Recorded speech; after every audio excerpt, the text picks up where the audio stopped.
This channel does not promote any violent, harmful, or illegal activities. All content provided by this channel is meant for an education purpose only. Shahjahan and কোম্পানির বিরুদ্ধে ক্ষোভে ফুটছে বেড়মজুর। সেই আগুন নেভাতে মানুষের অভিযোগ শোনায় মন দিয়েছে পুলিশ। খোলা হয়েছে কমপ্লেন ক্যাম্প। শনিবার শুরু হয়েছিল সেই শিবির। রবিবার সেখানে শিবু, সিরাজ, অজিত মাইতিদের বিরুদ্ধে জমা হলো অভিযোগের পাহাড়। শাহজাহানের গ্রেপ্তারের দাবিতে এখনো উত্তপ্ত সন্দেশখালী।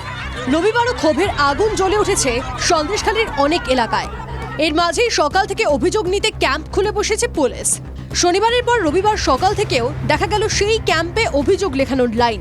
আমি ঘর পাইনি, বেকার ভাতা হয়নি। আচ্ছা, ওদের কাছে দরখাস্ত দিয়েছিলাম, কিছু হয়নি। কার বিরুদ্ধে অভিযোগ? কি অভিযোগ? অজিত মাইতি শাম সরকারের।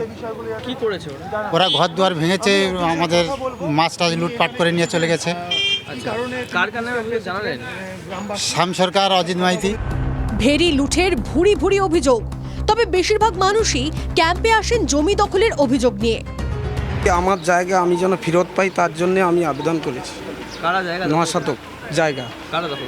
সিরাজউদ্দিনের লোকজন সব নিয়ে জোর জবরদস্তি দখল করেছে।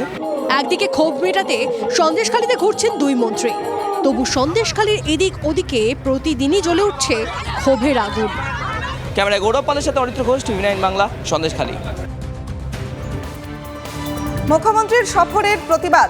বাঁকুড়ায় বিজেপি মহিলা মোর্চার মিছিল।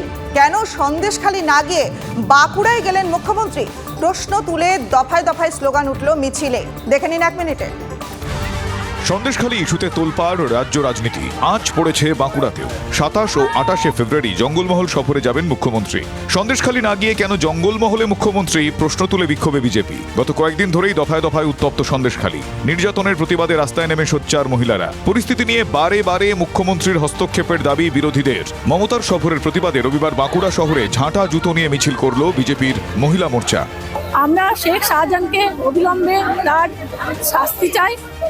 আর এই যে নির্যাতন চলছে মহিলাদের উপর, তার জন্য আমাদের মাননীয় মুখ্যমন্ত্রী একজন মহিলা, তিনি নিশ্চুপ। তিনি এই মহিলাদের জন্য এই নির্যাতনের প্রতিবাদে তার অতি সত্বর ব্যবস্থা নেওয়ার জন্য আমরা আজ এই আন্দোলনে নেমেছি। হাতে ঝাঁটা জুতো নিয়ে বাঁকুড়ার রামপুর থেকে মাচানতলা, স্কুলডাঙ্গা হয়ে ফের রামপুর পর্যন্ত প্রতিবাদ মিছিল করেন বিজেপি মহিলা মোর্চা। শাহজাহানের গ্রেফতারের দাবি ওঠে মিছিলে।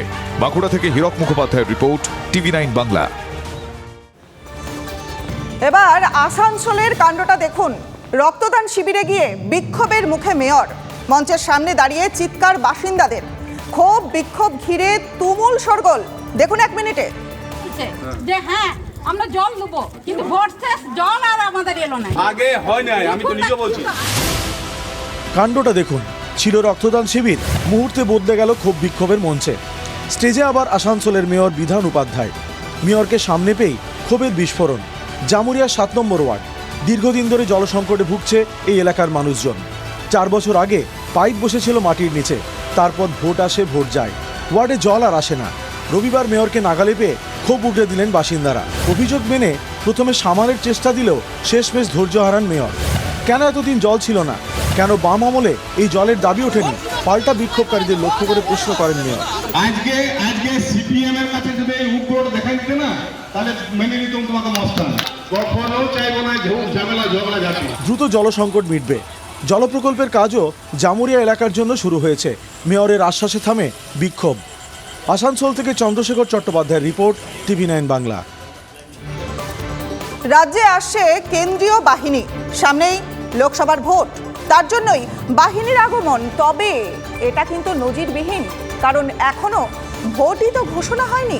দেখুন 1 মিনিটে। অশান্তির ক্ষোভে জ্বলছে সন্দেশখালী। পুলিশ প্রশাসনের বিরুদ্ধে সুর চড়াচ্ছেন গ্রামবাসীরা। এই অবস্থায় রাজ্যে আসছে কেন্দ্রীয় বাহিনী। জানা গেছে আগামী মার্চের শুরুতেই রাজ্যে কেন্দ্রীয় বাহিনী আসতে চলেছে। সূত্রের খবর, 1 মার্চ রাজ্যে পৌঁছবে 100 কোম্পানি বাহিনী। 7ই মার্চ আসবে আরও 50 কোম্পানি কেন্দ্রীয় বাহিনী। সব মিলিয়ে 7ই মার্চের মধ্যে রাজ্যে 150 কোম্পানি কেন্দ্রীয় বাহিনী। জানা গেছে রাজ্যে এসেই এরিয়া ডমিনেশনে নেমে পড়বে বাহিনী।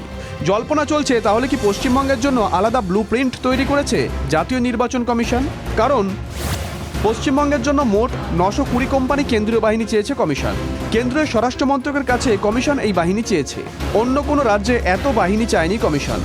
যদিও কেন্দ্রীয় বাহিনীকে গুরুত্ব দিচ্ছে না তৃণমূল কংগ্রেস। পুলিশ প্রশাসনের বিরুদ্ধে ক্ষোভে ফুঁসছে সন্দেশখালী।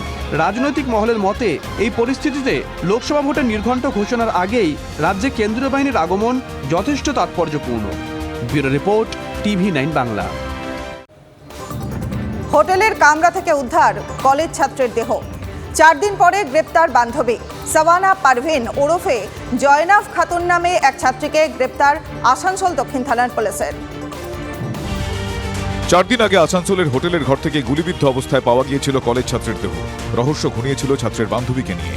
প্রাথমিক তদন্তের পর পুলিশ জানতে পারে সোমবার বিকেল 3টে নাগাদ রোহন প্রসাদ রাম ধৃত শাবানাকে নিয়ে আসানসোলের এই হোটেলে 306 নম্বর রুমে এসেছিল। সেই তরুণীর পরিচয় জানতে পেরে তাকে হন্যে হয়ে খুঁজছিল পুলিশ। অবশেষে তাকে গ্রেফতার করে আসানসোল দক্ষিণ থানার তদন্তকারীরা।